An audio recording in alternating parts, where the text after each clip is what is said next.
Halo, assalamualaikum teman-teman Digi Lovers kalian. Apa kabar kalian nih? Aku harap kalian semua baik-baik aja ya. Oke, untuk di video kali ini aku mau lanjutin alur cerita di rilis Ertugrul episode 9 part 2. Tapi sebelum itu jangan lupa di subscribe dulu ya guys. Oke deh, mari kita saksikan videonya. Di awal episode diperlihatkan Atabe sahabatin, Doan, Bamsi, dan Aikutluk membawa Esma ke tempat lain, yaitu ke Dergah. Dalam perjalanan, mereka dicegah oleh pengawal istana. Pengawal itu pun meminta kepada Doan dan Bamsi untuk memeriksa barang bawaan mereka yang di dalamnya adalah Esma. Lalu sebelum para pengawal itu memeriksa barang bawaan mereka, mereka pun langsung menyerang para pengawal itu. Dalam penyerangan, Aikutluk pun menjadi seorang suhada karena tersayat pedang tepat di lehernya. Tapi Doan, Bamsi, Atabe, dan teman-teman Aikutluk berhasil melawan para pengawal itu. Karena tak cukup waktu untuk melarikan diri, Bamsi, Doan, dan Atabe dengan membawa Esma, mereka meninggalkan Aikutluk bersama dengan teman-temannya. Lalu di istana, Ertugrul dibantu dengan pengawal orang kepercayaan Aikutluk, sedang berusaha untuk melarikan diri dari penjara istana. Ketika hendak keluar dari penjara, pengawal itu mendengar suara langkah kaki dari kejauhan. Pengawal itu pun menyuruh Ertugrul bersembunyi, lalu ia menjaga pintu penjara. Ternyata yang datang ialah Nasser bersama dengan pengawalnya. Pengawal itu pun membuka pintu untuk Nasser. Saat Nasser sudah masuk ke dalam, ia dan Ertugrul pun melarikan diri. Nasser sangat marah saat melihat Ertugrul tidak berada di dalam penjara. Ia pun memerintahkan para pengawalnya dan berkata, "Jangan sampai ia keluar dari sini atau kubunuh kalian semua, mengerti? Pergilah." Para pengawal itu pun segera memenuhi permintaan Nasser. Ketika Ertugrul bersama pengawalnya sedang berlari, lalu tiba-tiba sang pengawal itu berhenti dan berkata pada Ertugrul, "Saya hanya bisa bantu sampai sini, ikuti lorong itu, Anda akan sampai ke ruangan Nasser. Anda melakukan tugas yang sangat berbahaya, semoga Allah menolong Anda." Dan Ertugrul pun juga berkata, "Seperti yang Aikutluk bilang, kau adalah seorang pria pemberani." Lalu mereka pun akhirnya berpisah. Ertugrul akhirnya berhasil masuk ke ruangan Nasser. Tak lama terdengar suara Nasser dari luar. Ertugrul pun segera bersembunyi. Nasser masuk ke ruangannya dengan begitu marah. Lalu Ertugrul menghampirinya dari belakang dengan menaruh pedangnya di leher Nasser. Lalu ia berkata dengan nada menyindir, "Apa aku telah membuatmu begitu marah?" Lalu Nasser bertanya pada Ertugrul dengan marah, "Ertugrul, apa yang kau inginkan?" Lalu Ertugrul menjawabnya, "Katakan pada semua orang di Aleppo siapa kau sebenarnya." Nasser, ia lebih memilih Ertugrul untuk membunuhnya daripada memberitahu siapa ia sebenarnya. Dan ia berkata, "Bunuh saja aku, karena lidahku sudah terkunci." Lalu Ertugrul pun berkata, "Apa kamu juga akan menelan racun sehingga mulutmu berbusa?" "Aku rasa tidak, Nasser. Kamu cuma seorang pengecut. Lihat tampangmu sekarang, pucat sekali seperti kain kafan." Tidak mau kalah, Nasser pun menjawabnya, "Kamu tidak lihat kekuatan yang ada di depanmu, Ertugrul. Akan kuhancurkan kau bersama sukumu yang menyedihkan itu. Aku sama sekali tidak takut mati di tanganmu." Lalu Ertugrul juga berkata, "Sekarang aku mencium bau busuk kekejianmu. Percayalah, sejak pertama kali aku melihatmu, aku sudah tahu kau bukanlah orang yang bisa dipercaya. Kau cuma seperti anjing kura pembawa penyakit, Nasser. Bagiku, membunuhmu itu sama sekali bukan masalah untukku. Sangat mudah untuk dilakukan." Tidak gentar dengan apa yang dikatakan Ertugrul, Nasser pun berkata, "Jika kau berani melukai sehelai rambutku saja, maka kamu akan lihat sendiri apa yang akan menimpa Putri Halimeh." Mendengar nama Halimeh disebut oleh Nasser membuat Ertugrul marah. Lalu Nasser berkata lagi, "Kami tahu semuanya, jika terjadi sesuatu padaku, Tuan Putri Halimeh, adiknya, dan Turgut akan segera mati. Aku sudah mengantisipasinya, Ertugrul." Ertugrul yang mendengar ancaman Nasser, akhirnya ia pun sedikit goyah, lalu merasa menang. Nasser berkata padanya, "Apa yang terjadi, Ertugrul? Sekarang kau tidak berani membunuhku. Ayo, bunuh aku." Lalu Ertugrul dengan tegas berkata, "Aku akan membongkar kelakuanmu satu persatu. Setelah itu aku berjanji akan membunuhmu dengan tanganku sendiri, Nasser." Setelah Ertugrul mengatakan itu, Nasser pun memanggil pengawalnya. Ertugrul mendorong Nasser hingga tidak sadarkan diri dan berhasil melawan para pengawal itu dan melarikan diri. Ketika ia sedang melarikan diri, ia bertemu dengan Layla. Layla yang dari awal sudah memiliki ketertarikan pada Ertugrul, ia pun berusaha menolong Ertugrul. Dan Ertugrul yang menyadari kalau Layla telah menolongnya, Ertugrul pun mengikutinya. Layla membawa Ertugrul ke sebuah ruangan tersembunyi di sudut istana. Ertugrul pun akhirnya bertanya pada Layla, "Siapa kau?" Layla pun menjawabnya, aku keponakan dari pria yang telah kau selamatkan, Atabey Sahabetin. Hanya pamanku yang bisa menyelamatkan negeri dan rakyat kami, itulah sebabnya aku menolongmu. Teman pamanku adalah temanku juga. Bermalamlah di sini, aku akan membawamu keluar kalau kondisinya sudah aman. Lalu ia pun meninggalkan Ertugrul seorang diri di ruangan itu. Dan di istana pasukan Templar, Afsin Bey secara diam-diam masuk ke dalam kamar Isadora, yang mana Ygit juga berada di sana. Ia pun membangunkan Ygit secara perlahan. Setelah Ygit bangun, ia membawa Ygit keluar dari ruangan itu dan berkata, Ygit, dengarkan baik-baik. Kamu harus berhati-hati, oke? Lalu Isadora yang ternyata belum tertidur dan mengetahui kedatangan Afsin Bey, ia pun bangun dan menguping pembicaraan mereka. Kau mengerti apa yang aku katakan? Kamu harus mengambil kunci dari Markus, kita harus mengurus semuanya, oke? Dengan tersenyum, Ygit pun menyetujui permintaan Afsin Bey. Keesokan paginya, Isadora datang menghampiri Turgut yang sedang diikat di tengah halaman kastil, dan Isadora berkata, kau pria yang sangat kuat, itu sudah jelas, meskipun menjalani siksaan yang keras, tapi kamu tidak menyerah. Kamu tidak banyak bicara, tapi aku menemukan sesuatu yang menarik darimu. Aikis, nama yang selalu kau ucapkan ketika kamu disiksa. Apa dia kekasihmu? Ketika tidak mendapatkan jawaban dari Turgut, Isadora pun beranjak untuk meninggalkan Turgut, tapi tiba-tiba Turgut bertanya padanya, apa yang kau inginkan dariku tentang pembunuh ayahmu? Lalu Isadora menjawabnya, aku tidak bisa masuk ke penjara, tapi ada seseorang bernama Giovanni, aku kenal dia. Lalu Turgut berkata padanya, di dalam sana cuma ada seorang muslim bernama Omar. Lalu Isadora melanjutkan pertanyaannya, aku mau kamu tanyakan satu hal padanya, apa dia tahu gadis bernama Isadora? Jika kamu bisa memberitahuku jawabannya, aku akan melakukan apa saja untuk membebaskanmu. Lalu Turgut yang tertarik dengan tawaran Isadora, ia bertanya, bagaimana aku memberikan jawabannya kepadamu? Dan Isadora menjawabnya, Pangeran Ygit bisa membantu kita. Sedangkan di sisi Sulaimansyah, ia bersama dengan Kurdolu, Deli Demir, dan lainnya pergi menuju Aleppo. Tempat pertama yang mereka datangi ialah Derga. Doan dan Bamsi yang sudah berada di Derga tampak siaga mendengar suara di luar ruangan mereka. Tapi ternyata yang datang ialah Sulaimansyah, lalu mereka pun segera memberikan salam padanya. Lalu Sulaimansyah pun bertemu dengan Atabey Sahabetin. Sulaimansyah berkata, Atabey, Doan, dan Bamsi telah memberitahu pada kami betapa besar usaha yang Anda lakukan untuk suku Kai. Mereka juga menceritakan masalah yang Anda alami. Jika Anda setuju, sebaiknya Anda pergi ke suatu tempat yang tidak diketahui siapapun. Kami ingin membawa Anda ke perkemahan kami, jangankan Templar. Bahkan jika 70 raja bersatu dan menyerang kami akan tetap melindungi Anda.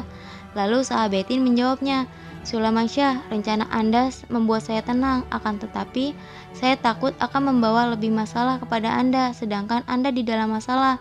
Lalu Sulaimansyah pun menjawabnya, ketika masalah datang, mari kita hadapi dengan gagah berani, inilah suatu kehormatan. Lalu ia memerintahkan Rahman dan Ilyas untuk membawa pergi Atabey ke perkemahan tanpa menarik perhatian. Lalu di kastil pasukan Templar sedang ada acara rohani di sana. Ygit juga berada di sana, berdiri berdampingan dengan Markus. Ia pun berusaha untuk mengambil kunci yang diperintahkan Afsin Bey padanya.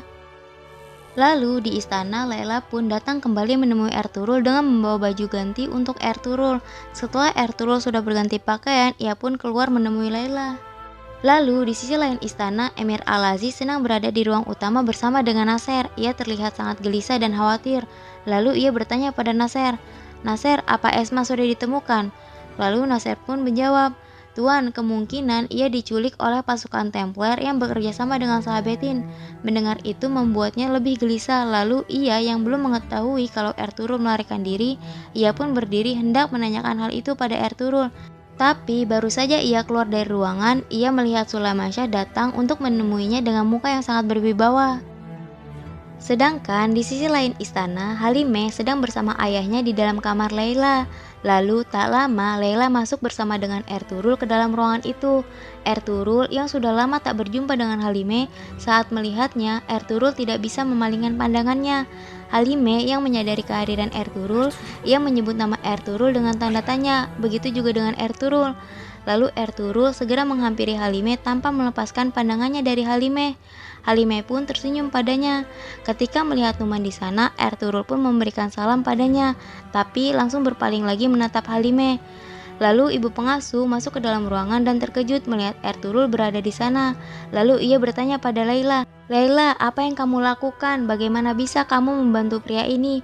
Apa kamu pernah berpikir apa yang terjadi jika kakakmu tahu dia di sini?" Lalu Layla menjawabnya dengan tegas, "Jika kakakku menyadari dia di sini, aku akan bunuh diri. Apa kau mengerti?" Ertugrul tampak sedikit khawatir dengan percakapan itu, tapi itu tidak mengganggunya untuk tetap menatap Halime dan juga sebaliknya dengan Halime. Melihat pemandangan itu, ibu pengasuh dan Layla tampak bertanya-tanya apa yang terjadi sebetulnya. Lalu di sisi lain istana, Sulaimansyah memperkenalkan dirinya pada Emir Al-Aziz. "Aku kepala suku Kai, Sulaimansyah, aku ingin bicara denganmu." Lalu Emir menjawabnya, "Dengan datang ke sini, berarti kamu membuat dirimu sendiri dalam masalah. Aku mendengarkanmu orang Turki." Lalu dengan tegas Sulaimansyah berkata, "Lepaskan anakku yang kamu tahan sekarang juga dan kembalikan nama baik kami yang telah kamu rusak dengan isu wabah penyakit." Lalu Nasir bertanya padanya dengan lantang, "Apa yang terjadi kalau tidak memenuhi perintahmu?" Lalu Sulaimansyah menjawab, "Sebelumnya kamu menjanjikan wilayah kepada kami dan kami akan mendirikan perkemahan di sini. Tapi jika anakku Ertugrul tidak dilepaskan, kami akan mendirikan perkemahan di sini di antara reruntuhan Aleppo." Lalu dengan nada lantangnya ia berkata, "Aleppo akan hancur." Nasir tampak marah lalu ditahan oleh Emir Al-Aziz. Al-Aziz pun dengan tersenyum sombong menjawabnya, "Jadi Sulaimansyah, apa yang terjadi jika aku menyiapkan pasukan dan menyerangmu? Siapa yang kamu percaya untuk bicara seperti itu?" Lalu Sulaimansyah menjawabnya dengan bijak, "Ingat yang mulia Emir, kami suku Kai beriman kepada Allah, percaya pada Allah dan hanya berlindung kepada Allah. Jika tentaramu lebih besar dari kekuasaannya, majulah, kami menunggu di perkemahan." Lalu Sulaimansyah meninggalkan Emir Al-Aziz yang hanya bisa terdiam. Lalu di kastil pasukan Templar, Ygritte sedang memberikan kunci yang berhasil diambil dari Markus. Lalu Afsinbe berkata, "Pangeran, ini kesempatan kita untuk membebaskan Turgut. Dan Anda jangan menarik perhatian, tetaplah di lorong atau di halaman, oke? Kita cuma punya satu kesempatan." Lalu ia memberikan sebuah belati kepada Ygritte, tapi pada saat ia memberikannya, di dalam pantulan belati itu terlihat Markus sedang memperhatikan mereka dari kejauhan. Lalu di istana Aleppo, Nasir sedang bersama Titus. Lalu ia berkata padanya, "Sekarang bagaimana Titus? Suku Kai datang dan mendirikan perkemahan dekat dengan rumah kita. Sekarang siapa yang akan menyelamatkan kita dari kemarahan Master?" Lalu Titus menjawabnya, "Jika kamu bisa membuat Al-Aziz menuruti kemauan kita, aku tahu cara membuat Master senang. Gadis yang disukai Al-Aziz, jika kita bisa membuat ayahnya bersekutu dengan Al-Aziz, maka rencana besar Master akan terwujud." Lalu Nasir yang menyadari maksud Titus, ia berkata, "Aliansi ini akan membuat Alauddin Kaykubat sangat marah. Akan terjadi konflik antara pengikut Salahuddin Ayyubi dengan Seljuk, seperti pertanda baik." Lalu mereka pun tersenyum licik dengan rencana mereka. Lalu di kamar Layla, ibu pengasuh dan Layla membiarkan Ertugrul berbicara dengan Halime dan Numan. Lalu Ertugrul berkata, "Banyak mata-mata Templar di dalam istana mereka." Lalu ia berhenti menyadari di sana ada Layla dan ibu pengasuh. Lalu ia meminta Numan untuk pergi ke tempat yang lebih jauh dari mereka. Lalu ia melanjutkan perkataannya, "Mereka mungkin sudah tahu bahwa Anda adalah seorang pangeran Seljuk." Lalu di sisi lain istana, Sultan Al-Aziz sedang berada di dalam kamarnya. Lalu Nasir datang dan berkata, "Tuan, ada berita penting yang harus saya sampaikan kepadamu." Di kamar Layla, ketika Ertugrul sedang berbincang dengan Numan, seorang pengawal mengetuk kamar Layla. Ertugrul pun segera bersembunyi. Ketika ibu pengasuh membukanya, pengawal itu mengatakan bahwa Emir Al-Aziz ingin bertemu dengan Numan. Lalu Numan pun pergi untuk memenuhi permintaannya. Lalu Numan sampai ke ruangan utama tempat Emir Al-Aziz menunggunya. Emir pun segera menyambutnya dan berkata, "Selamat datang pangeranku." "Terima kasih pada mata-matanya Nasir. Aku tahu tentang anakmu Pangeran Ygritte yang ditahan di penjara Templars. Aku akan memberitahumu. Ini akan jadi singkat dan sederhana. Memerangi pasukan Templar bersama dengan seorang pangeran Seljuk di pihakku akan membuka banyak peluang. Dan aku tidak akan membiarkan pangeran kecil Ygritte berada di tangan orang kafir." Tak lama setelah pertemuannya dengan Numan selesai, ibu pengasuh datang menemui Emir Al-Aziz. Lalu ia berkata pada Emir, "Pria yang menculik Atabe, ketika Layla pergi dari kamar, Anda tahu betapa saya sangat mengkhawatirkannya. Tapi akhirnya ia kembali ke kamarnya bersama dengan pria itu." Dengan amarahnya, Emir Al-Aziz pun memanggil para pengawalnya.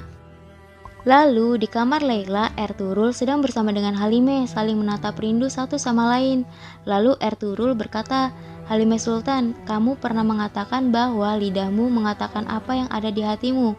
Kata-kata apakah itu? Bagaimana hatimu bisa mengatakannya? Bahkan sebelum kau mengedipkan mata." Lalu Halime membalasnya, "Ertugrul Bey, hati dan lidahku sudah tidak mampu untuk berkata apa-apa lagi. Haruskah kita menggenggam tangan kita sendiri atau menggenggam tangan orang yang menawarkan keramahan pada kita? Aku bahkan tidak tahu."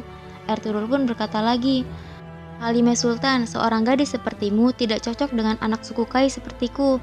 Lalu tiba-tiba Sultan Al-Aziz membuka pintu kamar Laila dengan marah sambil menggenggam pedangnya.